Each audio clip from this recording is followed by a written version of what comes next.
ప్రకాశం జిల్లా దర్శిలోని doctor BR Ambedkar గురుకులం దర్శి నందు బాలులకు మాత్రమే 2024-2025 విద్యా సంవత్సరానికి తరగతిలో మిగిలిన సీట్లకు 24 తేదీ 2024వ తేదీన కౌన్సిలింగ్ జరుగును. మెరిట్ లిస్టులోని సీటు రాని విద్యార్థులు ఈ నెల 24న ఉదయం 9 గంటలకు డాక్టర్ బిఆర్ అంబేద్కర్ గురుకుల పాఠశాల ఎన్ఎస్ఎస్పి కాలనీ దర్శి నందు ర్యాంక్ కార్డు మరియు అవసరమైన సర్టిఫికెట్స్ తో హాజరు కావాల్సిందిగా ప్రిన్సిపల్ ఎస్ మాధవరావు ఒక ప్రకటనలో తెలియజేశారు. పూర్తి వివరాలకు 9493358538 నంబర్ను సంప్రదించగలరు.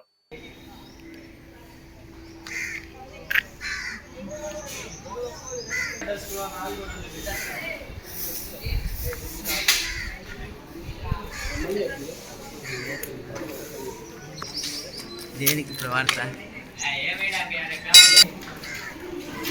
ఇదే బాగా వస్తుంది సార్, ఇదే బాగా వస్తుంది.